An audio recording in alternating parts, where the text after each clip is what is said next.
कुछ समय पहले की बात है।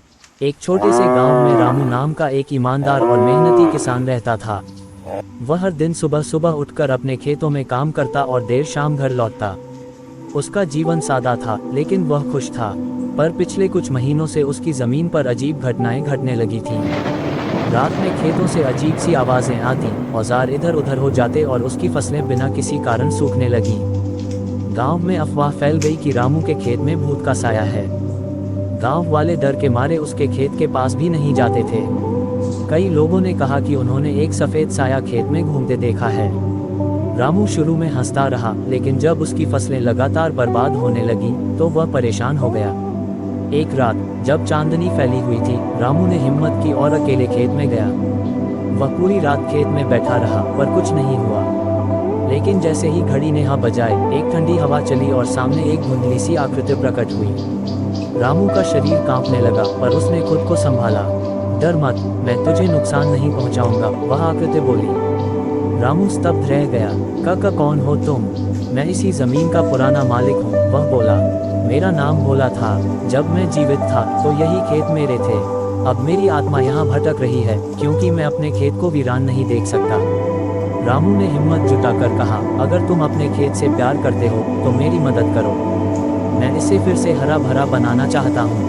भूत मुस्कुराया और बोला, ठीक है, लेकिन इसके लिए तुझे मेरी बातें माननी होंगी। उस रात से रामू और भोला के बीच अजीब लेकिन गहरी दोस्ती हो गई। हर रात भोला आता और रामू को बताता कि कौन सी फसल कहाँ लगानी है, किस मिट्टी को कैसे सुधारना है और पानी का सही उपयोग कैसे करना है। धीरे धीरे रामू की जमीन में फिर से हरियाली लौट आई। लोग हैरान थे कि कैसे एक सूखी जमीन फिर से फसल देने लगी। रामू कुछ नहीं बताता, लेकिन हर रात वह अपने पुराने दोस्त भोला से मिलता और बातें करता। भोला ने रामू को सिर्फ खेती नहीं सिखाई, बल्कि जीवन का सही मतलब भी बताया। उसने सिखाया कि जमीन माँ जैसी होती है, उसे प्यार चाहिए, मेहनत चाहिए। एक दिन गांव में भयंकर सूखा पड़ा। तालाब सूख गए, नदियां सूख गईं और लोगों ने गांव छोड़ना शुरू कर दिया। रामू ने अपने दोस्त से मदद मांगी। भोला बोला, गांव के पुराने पीपल के पेड़ के नीचे एक छिपा हुआ कुआं है।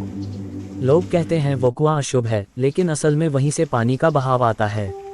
अगर तुम लोगों की सोच बदल सको तो पानी वापस आ सकता है। रामू ने गांव वालों को इकट्ठा किया और उन्हें समझाया कि डर केवल अज्ञानता है। सबने मिलकर कुएं की सफाई की और कुछ ही दिनों में कुएं से पानी बहने लगा। गांव में फिर से जीवन लौट आया। लोग रामू की तारीफ करने लगे, पर रामू जानता था कि असली हीरो तो उसका भूतिया दोस्त था। एक रात जब खेतों में फसलें लहरा रही थीं और सब कुछ सुंदर लग रहा था, भोला रामू से बोला, अब मेरा समय पूरा हो गया है। मेरी आत्मा को शांति मिल गई है, क्योंकि मेरी जमीन अब फिर से जिंदा हो गई है। रामू की आंखों में आंसू थे। तुम मेरे सबसे अच्छे दोस्त थे। भोला मुस्कुराया और बोला, मैं हमेशा तेरे दिल में रहूंगा। जब जब तू अपनी जमीन से प्यार करेगा, मैं तेरे साथ रहूंगा।